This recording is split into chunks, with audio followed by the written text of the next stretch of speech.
Alright, here's another video, another week of me training. Again, we're starting with the deadlift day. After my deload week, I'm feeling pretty good. So this is my 5s week. I really sort of wanted to put 405 in there so I can just have 4 plates on there, but instead I followed what I was supposed to do, and I only put 400 on there, but I hit it for a good solid 10. Last one looks a little ugly, but that'll happen. One of the big changes I made to my deadlift day is I changed my boring but big to a snatch grip deadlift from a sumo deadlift, which really killed me. After 3 sets of that, I was really tired. I was really gone, and my glutes were on fire. And I figured it was because. So here's the snatch grip deadlift. I figured it was because I went from a deadlift with a very short range of motion to a deadlift with a very high range of motion. So obviously the bar has to travel longer, which means I have to do a lot more work, and I have to push my butt really a lot further back than I've used to. So yeah, after 3 sets, I really wanted to switch back to conventional or sumos. My butt was just on fire. It was crazy. Another one of the big changes I made, instead of sled pulling, I switched to a yoke simulation hold thing, where all I do is I just unrack a lot of weight and hold it.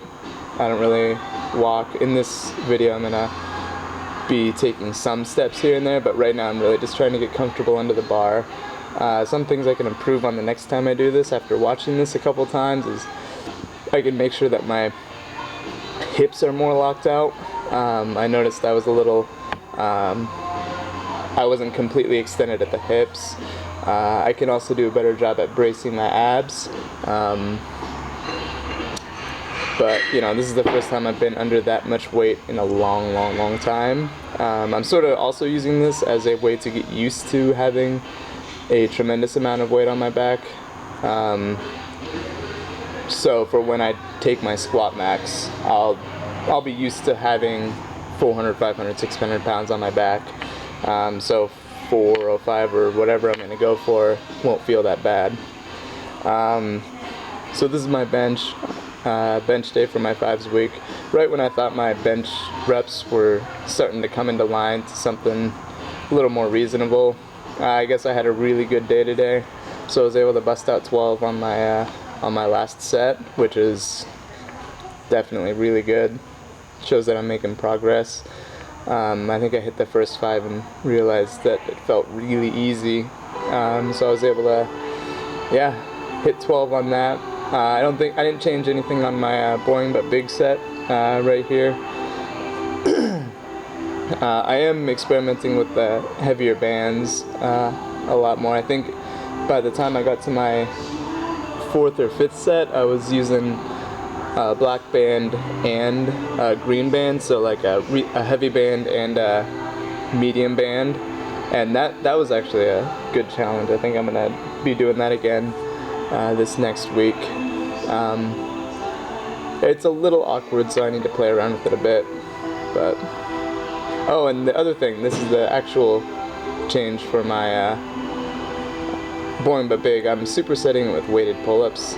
This is the first time I've done a weighted pull-up in months, so I just did triples. So I strapped a 45 to myself, and I just did 3. The first couple sets were actually pretty easy. I probably could have gotten 4 without too much struggle, but by the end it was starting to feel pretty hard. So as I work through these weeks, I will start trying to see if I can bump that up to 5 sets of 4. At the end, I have the sandbag carry again. I dropped this back down to 240 because last time I did not succeed at 280. And I think I need to alter the pickup. That pickup's not good.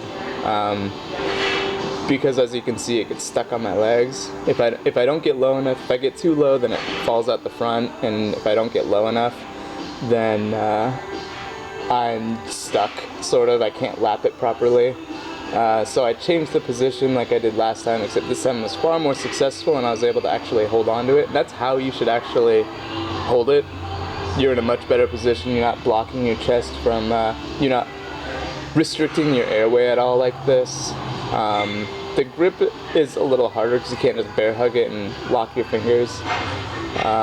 Next week I'll try and add like a loading portion at the very end. So I'll squat down into a, I can't remember the term, squat down into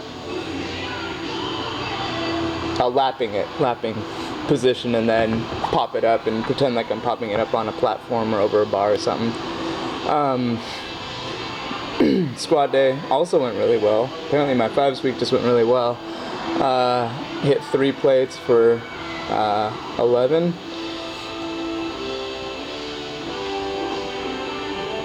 I think I got to 10 and just told myself to do one more. This is, I don't know, squat's doing really well, which is always nice.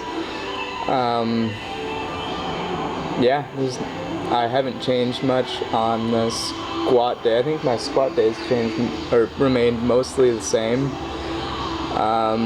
One of the biggest changes I did make was not on my big set or my boring but big. I'm still using front squats and I'm squatting down to a lower box. But one of the biggest changes I made is I added one heavy set of Bulgarian split squats right after my boring but big. So I've never really done heavy Bulgarian split squats, and I should probably do a video of that, but I didn't end up recording that. Yeah, the heavy Bulgarian split squats really destroyed my quads, and I was pretty sore for like 3 days. It was pretty bad. So yeah, this is me. I was pretty amped up today. I was actually really amped up today. I was sort of getting on myself about how I felt like I should be lifting more weight at this point, and, you know, which is dumb. I mean, it's my own fault if I'm not lifting as much as I feel like I should be, and I mean, I've had to deal with schedule changes and stuff, so it's, you know,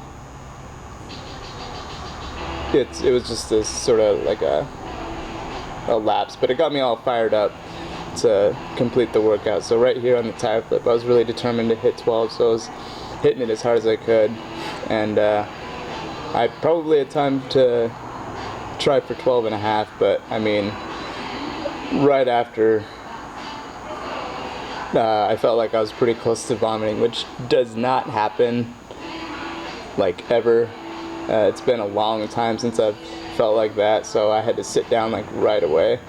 Yeah, not good to go to the point where you're close to vomiting, but that happened on that day, and I think it was because of my diet. It was less than optimal that day. Press tag hit a pretty good number, 160 for 8. I think that's the first time I've hit that weight for that many reps ever. Maybe I'd have to go through my my book to see if I've ever done that, but I don't think I have. The last one was a huge struggle. The big change, definitely big change, is I switched to heavy singles after, instead of doing boring but big, I'm doing a heavy single. That one looked a little ugly, but it looked really hard, but after that one, they seemed to pop up pretty well up until I got to my last one. I'm supersetting with pull-ups, and I think that helps quite a bit. I'm not going to like failure on the pull-ups. I'm just doing like, after I finished these 7, I felt like I could have done like 2 or 3 more. Maybe the third one would have been grinding out pretty well. But yeah. So yeah, that's the big change here. I'm still doing the farmers. I was pretty wiped out by this time from the rest of the week. So I think I just bring this down. I don't even attempt the turn. I was pretty wiped out, but yeah, I finished it up, and that's it. Thank you for watching, and have a good day.